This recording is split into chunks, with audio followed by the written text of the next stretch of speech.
Kemudian akhir Desember Joko Widodo panggil kepala desa ke istana.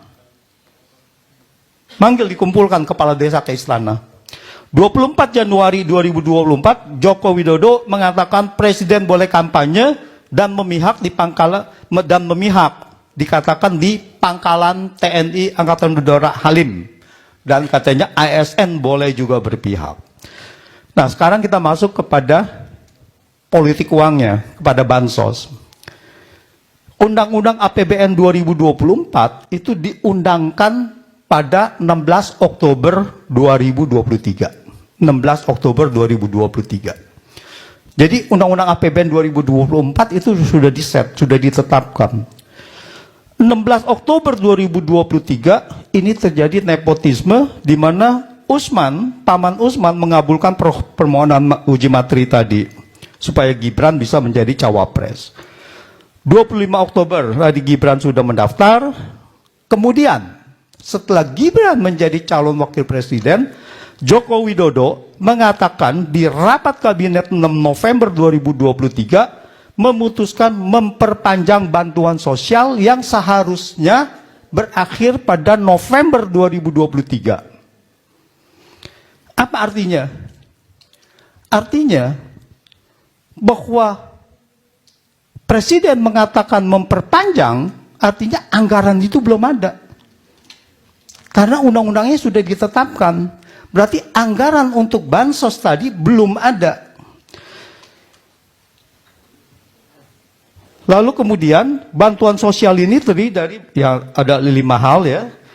Nah, akhir Desember 2023 Sri Mulyani mengeluarkan kebijakan memblokir anggaran kementerian lembaga atau yang namanya automatic adjustment. Ya, semua anggaran kementerian lembaga kecuali ada yang tertentu, misalkan KPU anggarannya tidak boleh dikurangin gitu. Sekitar 50 triliun, 50,14 triliun. Anggaran ini untuk apa? Untuk dialihkan menjadi salah satunya adalah yang paling besar bansos. Artinya apa?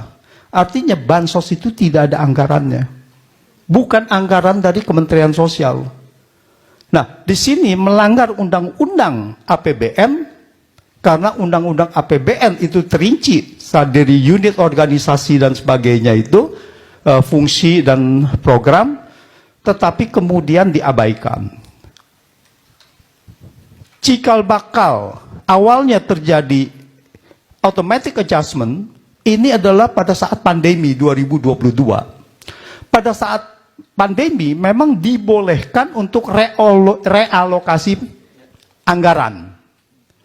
Tetapi kemudian digunakan oleh Joko Widodo ini 2023 dilakukan lagi. Padahal 2023 sudah tidak boleh.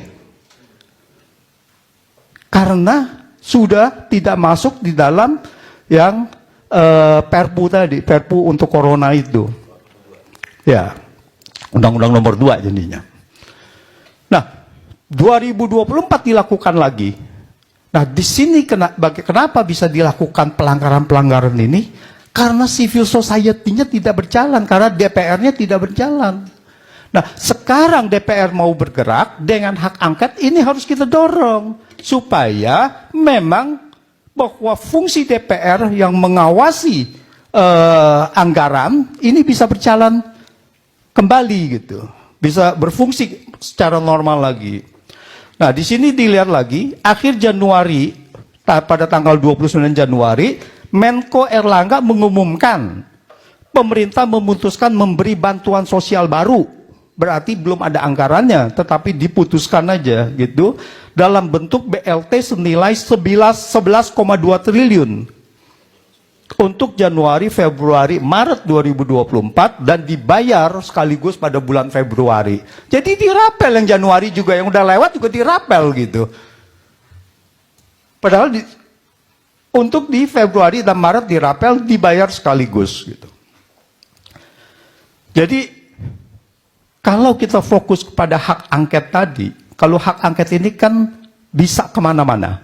Salah satunya adalah bisa juga ke bansos, yang tadi dananya dari mana, diambil, lalu ada apa tidak, dananya terinci sampai mana, dan itu semuanya bisa di trace sehingga siapa yang bertanggung jawab, dan secara terbuka ini sudah bisa menjadi bukti bahwa ada pengalihan anggaran untuk bansos yang tadinya tidak ada anggaran dijadikan supaya ada anggaran.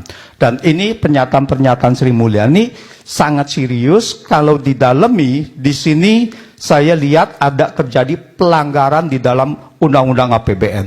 Jadi saya melihatnya bahwa bantuan sosial ini melanggar sejumlah undang-undang. Satu adalah Undang-Undang Keuangan Negara pasal 15 ayat 5, yaitu APBN yang disetujui DPR terinci sampai unit, organisasi, fungsi, program, kegiatan, dan jenis belanjanya.